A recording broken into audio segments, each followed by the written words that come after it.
अच्छा स्टूडेंट, मेरी वॉइस आ रही है सबको?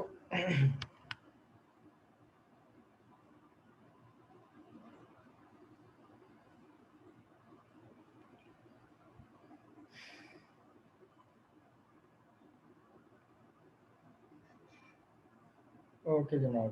तो यहाँ पर अब इनहेरिटेंस को हम की एक एग्जांपल विंडोज़ फॉर्म पे इम्प्लीमेंट करते हुए चलते हैं, और कुछ चीज़ें और हैं जो कि इम्प्लीमेंट करेंगे विजुअल स्टूडियो में, विनफॉर्म में। तो जनाब यहाँ पर देखिए, अभी सिर्फ कुछ नहीं किया हुआ, कोई कोडिंग नहीं की हुई, जस्ट सिर्फ एक डिज़ाइन बनाया हुआ है। ये मेरे पास पहला फॉर्म है जो कि फॉर्म 1 के नाम से है, और जिस पे 2 बटन से हमने 2 अलग अलग पोर्टल बनाए। यहाँ पर देखिए, एक पोर्टल है मेरे पास विजिटिंग फैकल्टी पोर्टल, और यहाँ पर इस बटन के पीछे एक और है परमानेंट फैकल्टी पोर्टल। सही है।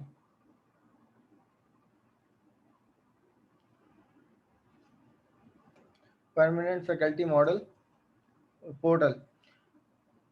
सही। अब यहाँ पर ये देखिए कि इस बटन के पीछे जो हम इम्प्लीमेंट करने जाएंगे वो जनाब ये वाला फॉर्म इम्प्लीमेंट करने जाएंगे जो कि मेरा विजिटिंग फैकल्टी पोर्टल है। और इसी तरीके से जो ये वाला बटन है, इसके पीछे हम ये वाला फॉर्म ओपन करने जाएंगे जो कि मेरे पास परमानेंट फैकल्टी मॉडल है। सही। तो अब सिंपल हम कुछ नहीं करते, यहाँ पर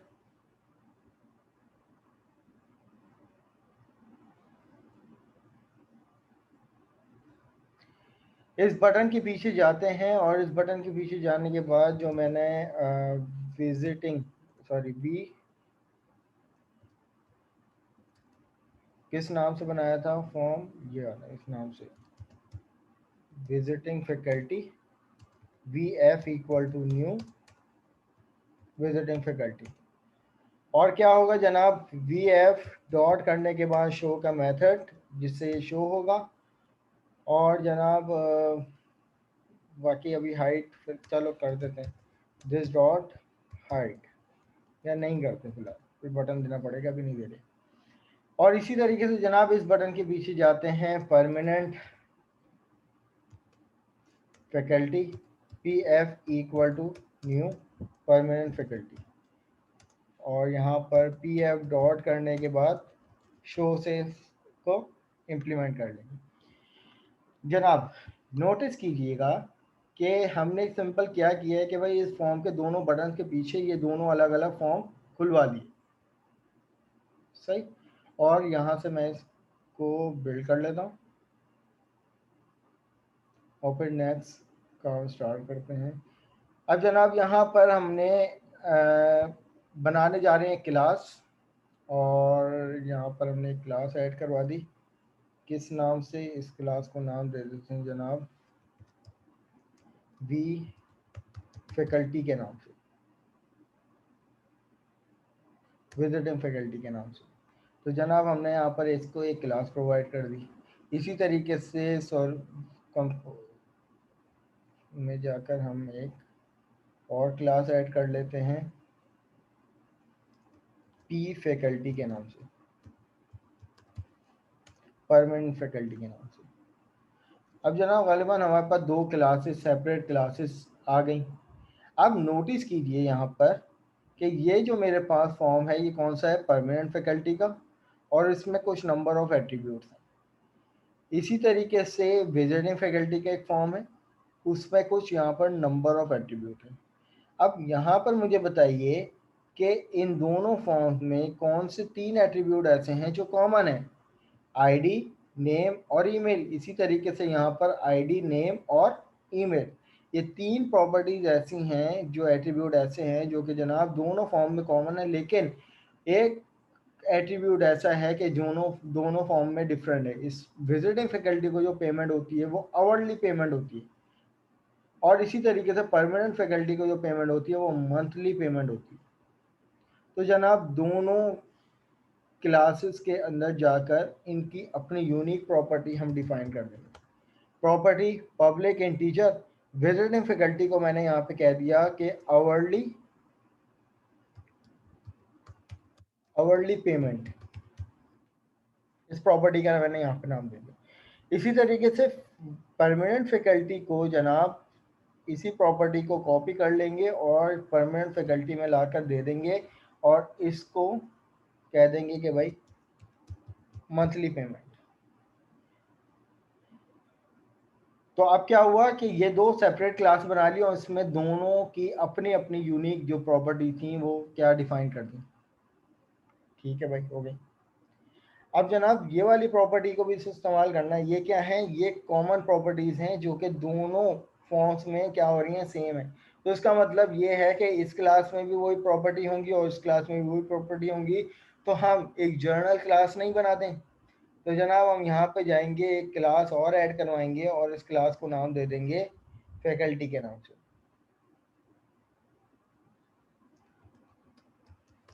फैकल्टी। और इस क्लास के अंदर वो तीनों जर्नल प्रॉपर्टी हम डिफाइन कर देंगे, पब्लिक इंटीजर, फैकल्टी आईडी, सही है। इसी तरीके से प्रॉपर्टी स्ट्रिंग, ये आ जाएगा फैकल्टी नेम, और इसी तरीके से जनाब हमारे पास एक और प्रॉपर्टी आ जाएगी पब्लिक स्ट्रिंग फैकल्टी ईमेल।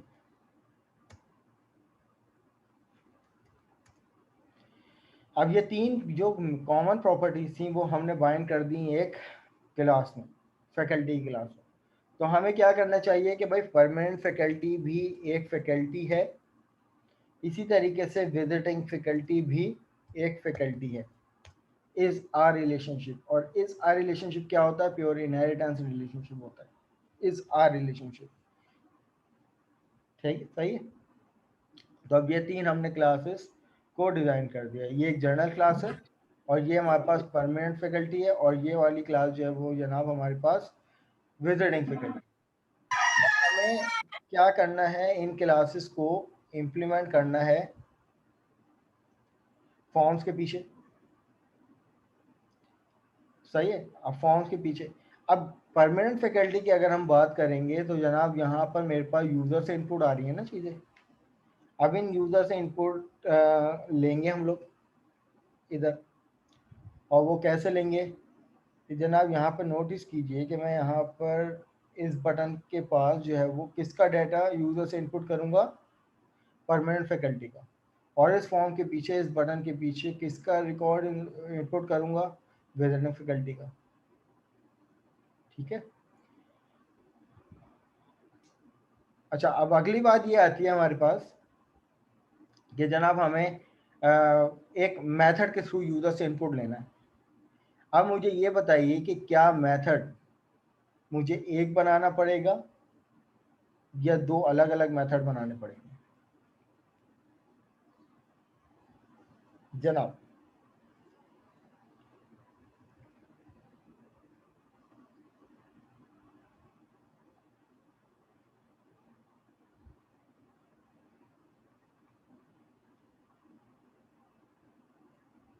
आप लोगों को मेरी वॉइस आ रही है?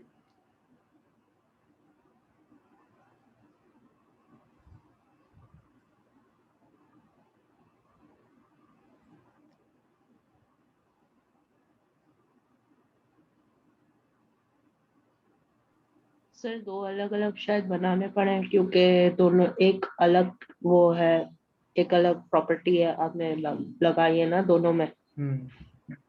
तो इस इसलिए वजह हमें से। दोनों अलग अलग मेथड लगाने पड़ेंगे। क्यों? क्योंकि अगर फैकल्टी में अगर हम एक मेथड बना देंगे तो फैकल्टी जो है वो सिर्फ अपने मेंबर को एक्सेस करेगा ना। हमने पिछले सेशन में क्या देखा था कि भाई फैकल्टी एक क्या है, इस टाइम एक पेरेंट क्लास है जो कि किसी और से इनहेरिट नहीं हो रही। हाँ, परमानेंट फैकल्टी जो है वो फैकल्टी से इनहेरिट हुई है, इसकी चाइल्ड क्लास है। परमानेंट फैकल्टी जो है वो फैकल्टी की चाइल्ड क्लास है। इसी तरीके से विजिटिंग फैकल्टी जो है वो फैकल्टी की क्या है, चाइल्ड क्लास है। तो जनाब यहाँ पर हमें क्या बनाने पड़ेंगे, दो अलग अलग मेथड बनाने पड़ेंगे। अगर हम परमानेंट फैकल्टी की बात करें तो यहाँ पर एक मेथड बना लेते हैं, public void gate details permanent faculty. और इसी तरीके से हमें यहाँ पर यूजर से इनपुट लेने। अब यूजर से इनपुट कैसे लेने कि जनाब हमने यहाँ पर सबसे पहला जो यूजर से इनपुट आएगा वो ये आएगा आईडी। तो जनाब यहाँ पर जाके इंटीजर आईडी के नाम से एक पैरामीटर बना दिया। इसी तरीके से दूसरा इनपुट क्या है, स्ट्रिंग नेम एनएम। तीसरा ये ईमेल। और चौथा जनाब इंटीजर मंथली पे। सही, ये हो गया हमारे पास पेमेंट। फिर क्या करेंगे, दिस डॉट करने के बाद अब यहाँ पर देखिए ये जो है मेरे पास ये F email F ID F name, ये कहाँ से आ रहा है, ये फैकल्टी के मेंबर हैं। और कौन एक्सेस कर रहा है, चाइल्ड एक्सेस कर रहा है इनहेरिटेंस के बाद। अगर इनहेरिटेंस नहीं होती तो जनाब यहाँ पर फैकल्टी के मेंबर एक्सेस नहीं कर सकते, क्योंकि हमने यही पढ़ा था ना इनहेरिटेंस के हवाले से कि चाइल्ड क्लास जो है वो पेरेंट क्लास के मेंबर को एक्सेस कर सकती है और चाइल्ड क्लास अपने मेंबर को भी एक्सेस करेगी। लेकिन कभी भी ऐसा नहीं है कि पेरेंट जो है वो चाइल्ड की क्लास को एक्सेस कर रही हो, पेरेंट जो है वो चाइल्ड की फीचर को एक्सेस कर रही हो, नहीं। तो यहाँ पर देखिए दिस डॉट करने के बाद हमें सबसे पहला इनपुट लेना है F I D which is equal to ID. इसी तरीके से दिस डॉट करने के बाद faculty name which is equal to NM. This dot करने के बाद faculty email which is equal to EML.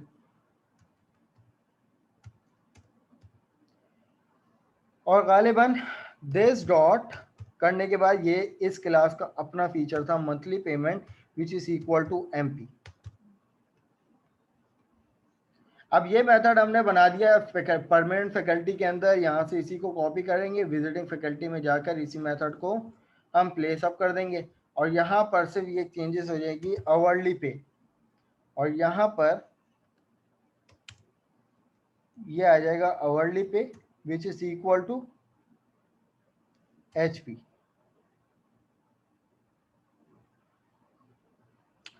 अच्छा जी, मोइन सजाद क्या कह रहे हैं कि सर ये डाटा इंटर वाला सीन समझ में नहीं आया। कौन सा डाटा इंटर वाला?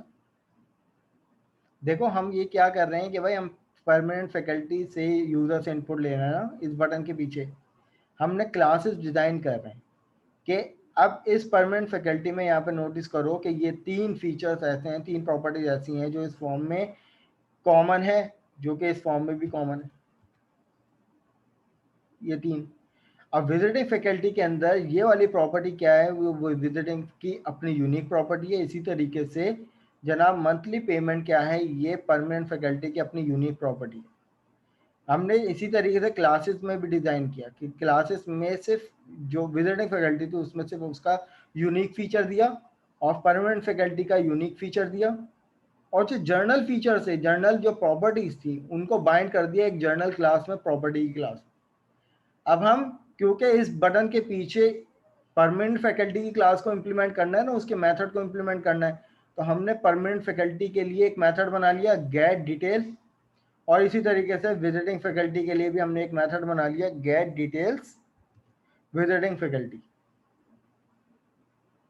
और उसमें तमाम एट्रीब्यूट ले लिए, पैरामीटर्स ले लिए और उन पैरामीटर को दिस डॉट किया ना, तो इनहेरिटेंस की वजह से तो ये जो तीन एट्रीब्यूट है ना, ये वाले जो तीन एट्रीब्यूट हैं ये कहाँ से आ रहे हैं, ये जनाब पेरेंट क्लास से आ रहे हैं इनहेरिटेंस की वजह से। तो हमने सिंपल इस मेथड में बाइंड कर दिया और कुछ नहीं किया।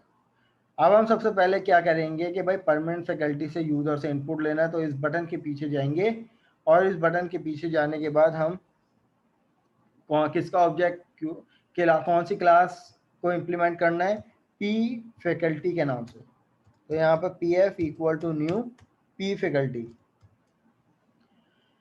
अब जनाब यूजर से जब इनपुट लेना है तो हमें मेथड के थ्रू लेना है ना, तो हम यहाँ पर पी एफ डॉट करने के बाद हमें मेथड मिलेगा कौन सा, गेट डिटेल परमानेंट फैकल्टी। अब जैसे इस मेथड को खोलेंगे तो देखें यहाँ पर हमसे यूजर से इनपुट मांगना शुरू कर दिया। अब जनाब यूजर से इनपुट कहाँ से आएगा, यूजर से इनपुट तो इन टेक्स्ट बॉक्स से आएगा। अगर इन टेक्स्ट बॉक्स का नाम देख लें तो ये टेक्स्ट बॉक्स 1 है, ये टेक्स्ट बॉक्स 2 है, ये टेक्स्ट बॉक्स 3 है और ये टेक्स्ट बॉक्स 4 है। अब क्योंकि इसमें आईडी की टाइप हमें चाहिए, इसमें हमें आईडी की टाइप चाहिए, तो जनाब हम यहाँ पर इस बटन के पीछे आकर इस मेथड में सबसे पहले इंटीजर डॉट पार्स करेंगे और उसके अंदर यूजर से इनपुट लेंगे text box 1 dot text, ID में इनपुट आएगा इंटीजर में। फिर उसी के बाद name which is text box 2 dot text comma text box 3 email किस sorry text box 3 dot text. फिर चौथा जो है जनाब ये भी मेरे पास क्या है, इंटीजर टाइप का, तो मैं यहाँ पर इंटीजर डॉट पार्स करूँगा और यहाँ पर टेक्स्ट बॉक्स 4 डॉट टेक्स्ट करता हूँ। अब जनाब ये मेथड तो जो है वो यूज़र से तो इनपुट ले लिया। अब यूज़र से इनपुट लेने के बाद यहाँ पे नोटिस कीजिए कि जो पैरामीटर से जो वैल्यू आ रही हैं, ये वाले पैरामीटर से, ये इन चारों पैरामीटर से जो वैल्यू आ रही हैं वो हमने यहाँ पे असाइन कर दी, वही यूज़र से इनपुट आएगा। अब यूज़र से इनपुट आने के बाद कहाँ पे असाइन हो रहा है, इन प्रॉपर्टीज़ में असाइन हो रहा है। ये जो 3 प्रॉपर्टीज़ थी ये किसकी थी, ये फैकल्टी की प्रॉपर्टी थी। और क्योंकि हम यहाँ पर परमानेंट की फैकल्टी के अंदर यूज कर रहे हैं तो यहाँ पर ये 3 जनरल प्रॉपर्टीज किसके लिए हो गई, परमानेंट फैकल्टी के लिए हो गई। तो ये तमाम प्रॉपर्टीज में वैल्यू चली जाएंगी। अब हमें डिस्प्ले करवाना है तो हम यहाँ पर इस बटन के पीछे मैसेज बॉक्स ले लेते हैं। तो यहाँ पर आ गया message box dot show, message box dot show, और इसके अंदर हम जो है वो प्रिंट करवा देते हैं अपनी वैल्यू को। अब प्रिंट कैसे होगी, प्रॉपर्टीज को एक्सेस करना है, किसी भी क्लास की प्रॉपर्टीज को एक्सेस करना हो तो जनाब हमें उसका ऑब्जेक्ट चाहिए होता है। तो मैं यहाँ पर पी एफ डॉट करने के बाद मुझे कौन सी प्रॉपर्टी, ये तमाम प्रॉपर्टीज मिल जाएंगी कि ईमेल, आईडी, नेम और मंथली पेमेंट। तो यहाँ पर सबसे पहले आईडी प्रिंट करवानी है तो मैंने यहाँ पे आईडी लिख दिया। फिर कॉन्केटिनेट करने के बाद जनाब मैं यहाँ पर स्लैश एन करता हूँ, फिर दोबारा कॉन्केटिनेट करता हूँ और इस स्ट्रिंग को मैं कॉपी कर लेता हूँ। फिर उसके बाद पी एफ डॉट करने के बाद मुझे मिलेगा नेम, फिर मैंने इसको एक लाइन ब्रेक कर दी। फिर पी एफ करने के बाद मुझे कौन सी प्रॉपर्टी मिलेगी, ईमेल, फिर मैंने लाइन ब्रेक कर दी। तो फिर पी एफ करने के बाद मुझे कौन सी प्रॉपर्टी मिलेगी जनाब, मंथली पेमेंट। अब ये मैंने इस फॉर्म के पीछे जो है वो इस क्लास को इम्प्लीमेंट कर लिया जो कि इनहेरिट हो रही है फैकल्टी क्लास से। अब यही काम मुझे इसके लिए करना है, विजिटिंग फैकल्टी के लिए। तो मैं इस बटन के पीछे जाऊंगा, इस बटन के पीछे जाकर मुझे यहाँ पर वी फैकल्टी का ऑब्जेक्ट पास करना पड़ेगा, V F equal to new visiting faculty. और जनाब वी एफ डॉट करूंगा तो इसमें भी मैंने एक मेथड बनाया हुआ था गेट डिटेल्स वी एफ। अब यहाँ पर भी वही कहानी मैं करूंगा जो मैंने यहाँ पर की है। तो जो जनाब यहाँ से मैं इन सबको कॉपी कर लूंगा और यहाँ पर लाकर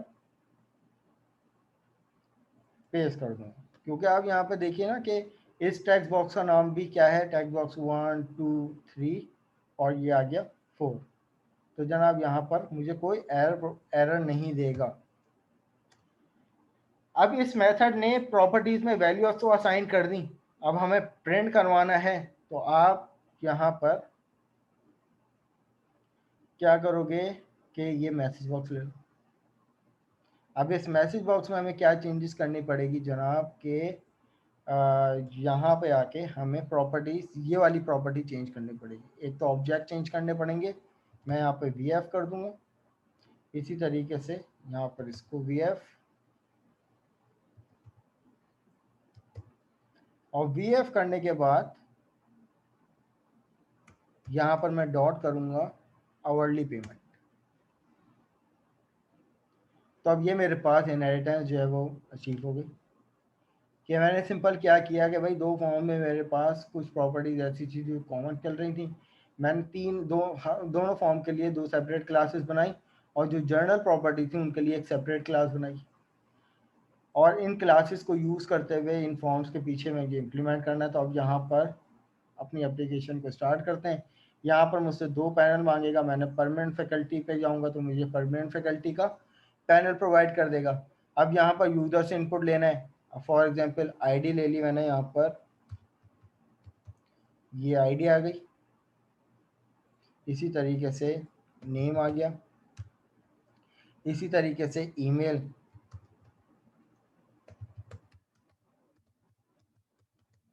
और इसी तरीके से मंथली पेमेंट 0000।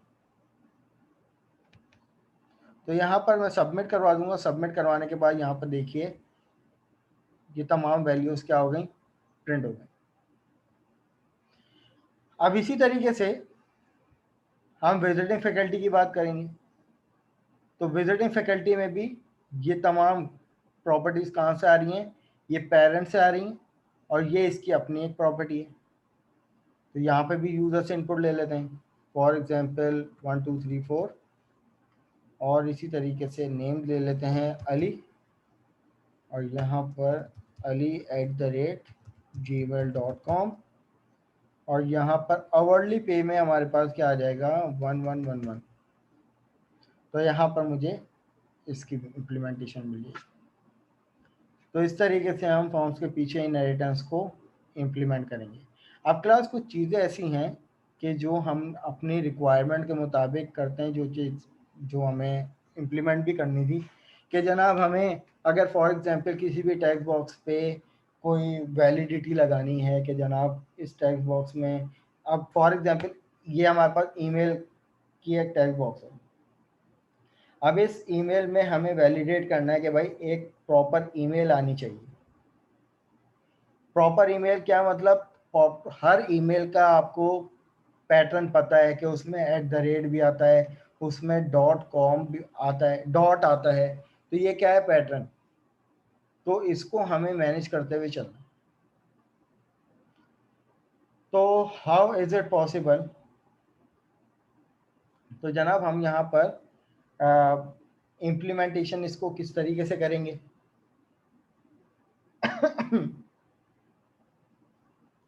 और इसी तरीके से अगर हम प्लेस होल्डर की बात करें, कभी किसी भी टेक्स्ट बॉक्स में हम प्लेस होल्डर किस तरीके से लगाएंगे, तो यहाँ पर उसको साथ साथ अचीव करते हुए चलते हैं।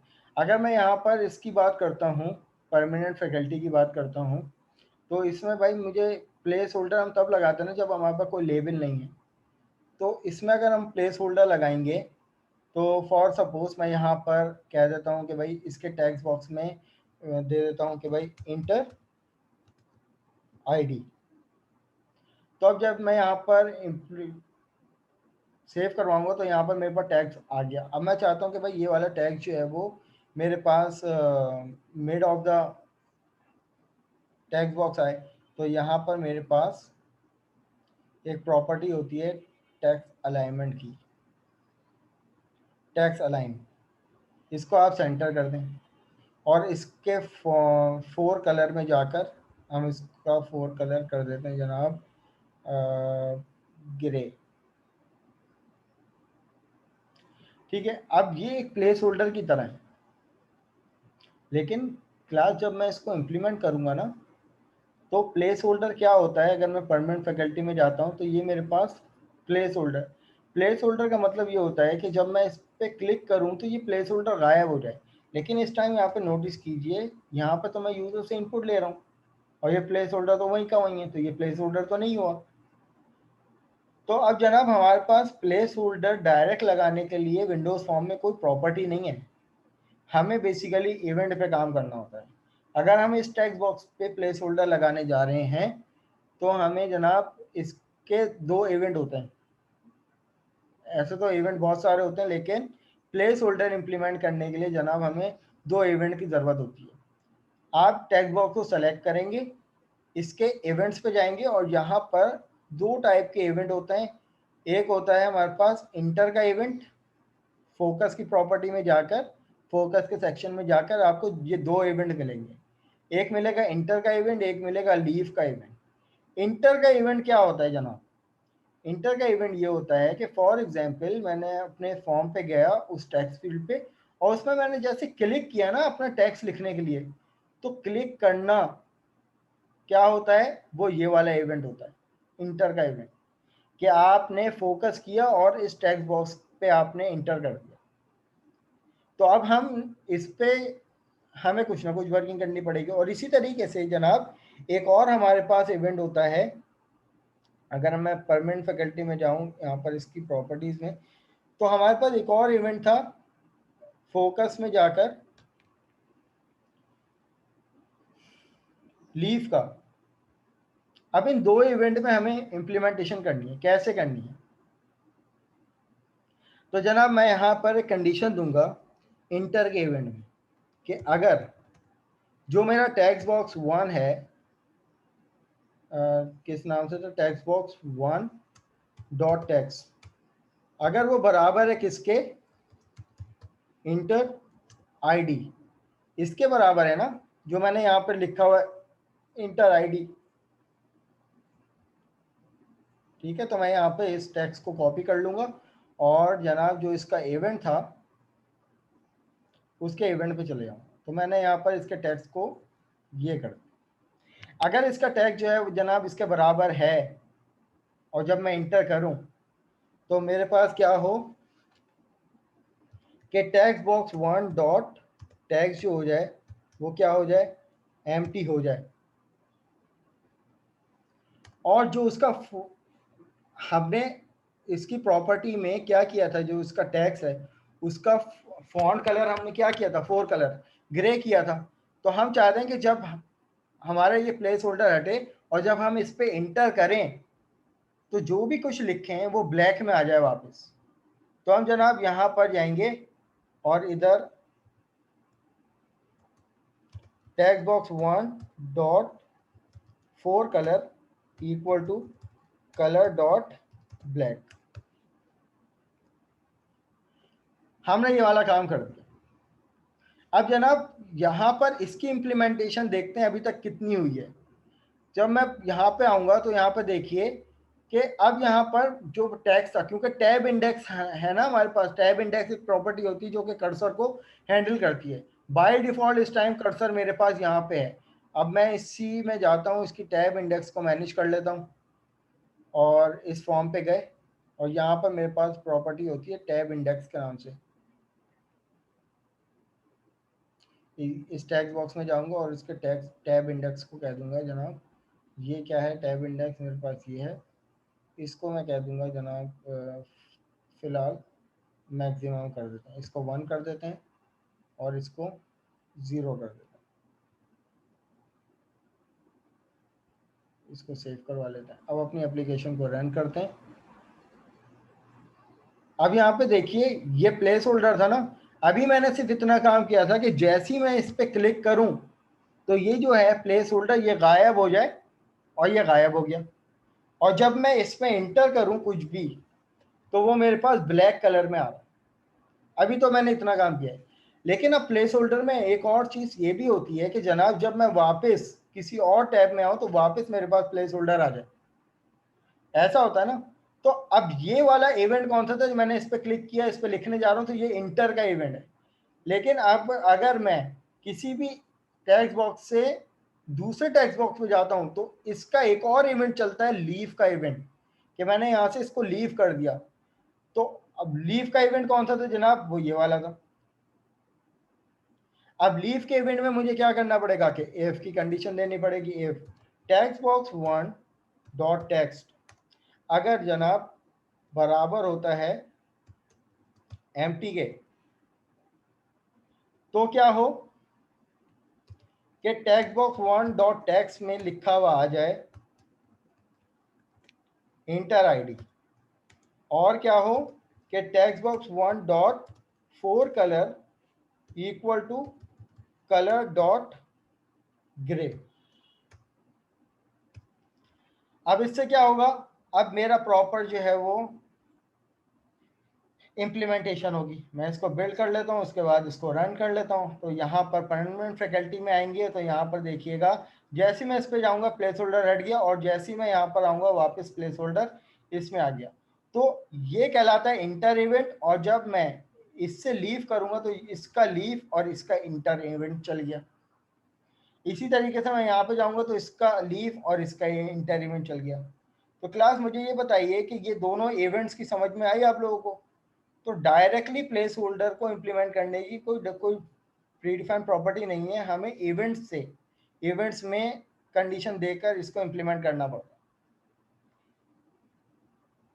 यहां तक मुझे बताइए कि कोई कंफ्यूजन है तो पूछिए। अब हमें एक और वैलिडेशन ये लगानी है कि जनाब अब इस टेक्स्ट बॉक्स में सिर्फ नंबर ही आ सकते हैं, मैं कोई कैरेक्टर ना दे पाऊं। तो हाउ इज इट पॉसिबल, ये कैसे मुमकिन है? तो अब जनाब हमारे पास इसका एक और इवेंट है, मैं आप लोगों को बताता हूं कि आप टेक्स्ट बॉक्स में जाएंगे, इसका एक इवेंट होता है की प्रेस के नाम से। सही है, ये एक इवेंट होता है की के अंदर की प्रेस के नाम से। ये क्या इवेंट होता है? ये इवेंट तब चलता है जब आप किसी भी टेक्स्ट बॉक्स में कोई भी इनपुट करते हो, तो ये वाला इवेंट चलता है। हमें इस इवेंट पे जाके हमें वैलिडेशन लगानी है जनाब कि आप इस टेक्स्ट बॉक्स में सिर्फ क्या कर सकते हो कि सिर्फ आप नंबर दे सकते हो। और जो भी टेक्स्ट बॉक्स में हम लोग यूजर से इनपुट करते हैं ना, तो वो कौन हैंडल करता है? जो की प्रेस है ना का इवेंट, ये हर डिजिट को, हर कैरेक्टर को आइडेंटिफाई करता है और आर्गुमेंट में भेजता है। इस आर्गुमेंट में अब फॉर एग्जांपल कि अगर हम इस टेक्स्ट बॉक्स में कोई भी इंटर कर रहे हैं ना, जैसे कि मैंने 1 2 3 ABC कुछ भी किया, तो वो ए, अगर मैंने ABC लिखा तो ए पहले जाएगा इस आर्गुमेंट में, फिर बी जाएगा इस आर्गुमेंट में। तो जितने नंबर ऑफ कैरेक्टर होंगे उतने नंबर ऑफ टाइम ये वाला इवेंट चलेगा, और हर कैरेक्टर को कौन लेके आएगा? ये वाला आर्गुमेंट लेके आएगा। तो ये की प्रेस का इवेंट है।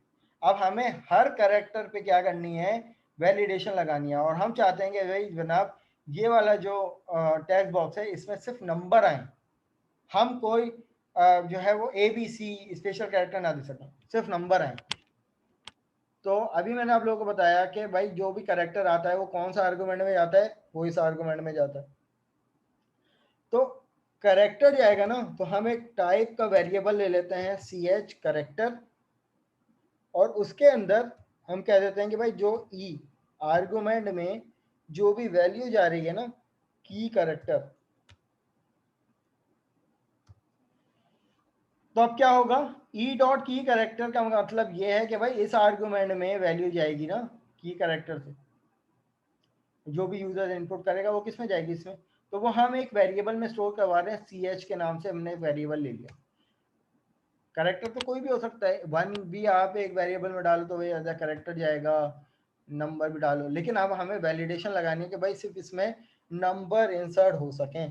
तो यहाँ पर हमने condition they the, if character dot करने के बाद हमें एक मेथड मिलता है इस नंबर, ये स्पेसिफाई करेगा कि आइदर यूजर से इनपुट आने वाला नंबर, आने वाला इनपुट करेक्टर जो है क्या वो नंबर है या नहीं। अब करेक्टर किस में आएगा? करेक्टर जो है वो जनाब हमारे पास CH के वेरिएबल से आएगा। ठीक है, अगर यूजर से इनपुट आने वाला करेक्टर जो है अगर वो नंबर है तो ये पूरी कंडीशन क्या हो जाएगी? ट्रू हो जाएगी। और ट्रू होने के बाद हम यहाँ पे लिखेंगे E dot handle equal to false. अब इस E dot handle equal to false का क्या मतलब कि ये क्या करेगा? उस आर्गुमेंट को क्या करेगा? हैंडल करेगा। और फॉल्स का क्या मतलब है कि भाई वो टेक्स्ट बॉक्स में अलाउ कर देगा। इस पूरी लाइन का मतलब ये है कि ये अलाउ करेगा, अगर यूजर से इनपुट आने वाला कैरेक्टर कोई नंबर हुआ, सही है। अगर यूजर से आने वाला करेक्टर कोई नंबर हुआ तो इस लाइन का मतलब ये है कि वो टेक्स्ट बॉक्स को अलाउ करेगा, आप यूजर से इनपुट ले सकते हो।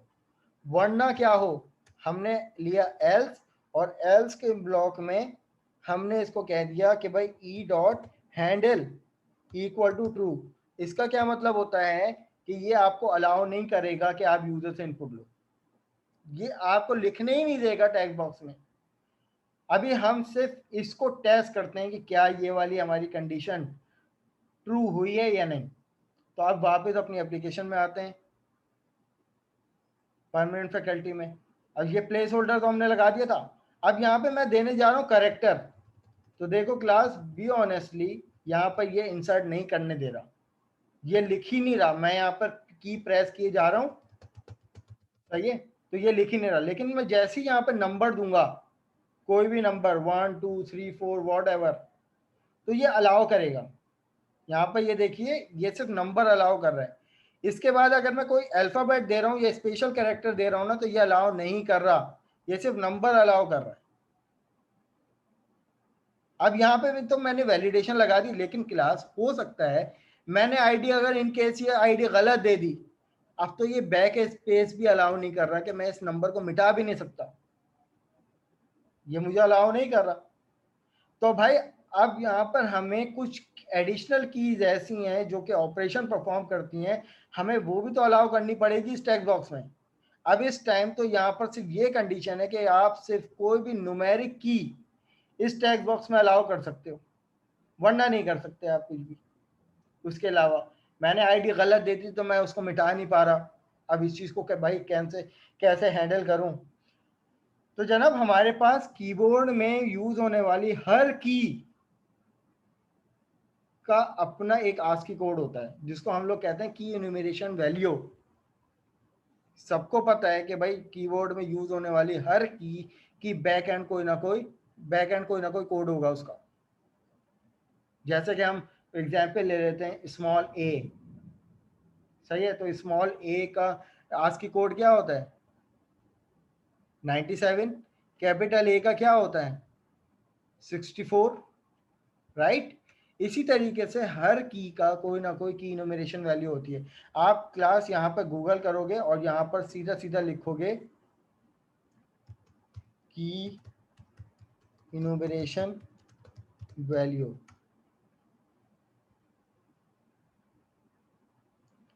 तो ये आपको पहला ही लिंक देगा और उस लिंक पे आप चले जाओ, और इस लिंक पे आकर आपको एक बड़ा सा चार्ट मिलेगा ये, और इसमें ए से लेकर जेड तक की पूरी सीरीज में आने वाली कीबोर्ड में जितनी भी कीज होंगी सबकी की न्यूमरेशन वैल्यू होगी। यहाँ पर ये देखिए, अगर मैं यहाँ पर कैपिटल ए की बात कर रहा था तो कैपिटल ए की न्यूमरेशन वैल्यू क्या होती है, ये होती है। अब कहीं यहाँ पर मुझे मुझे अभी इस टेक्स्ट बॉक्स में बैक स्पेस अलाउ करना है, तो यहाँ पर मुझे बताइए बैक स्पेस की नोमिनेशन वैल्यू क्या नजर आ रही है आप लोगों को 8। तो मैं यहाँ पर एक कंडीशन दे दूंगा, उसके बाद मैं अपने सेशन को वाइंड अप करता हूँ और उसके बाद आप लोग नेक्स्ट सेशन ज्वाइन कीजिएगा। तो यहाँ पर मैं जनाब और की कंडीशन लगा के मैं कह दूंगा CH अगर बराबर होगा 8 के, तो अब ये अलाउ करेगा। तो अब जल्दी से इसको इम्प्लीमेंट कर लेते हैं।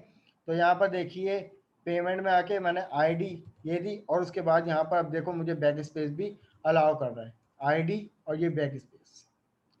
ठीक है क्लास, यहाँ पर मैं स्टॉप कर रहा हूँ, आप लोग नेक्स्ट सेशन ज्वाइन कीजिएगा।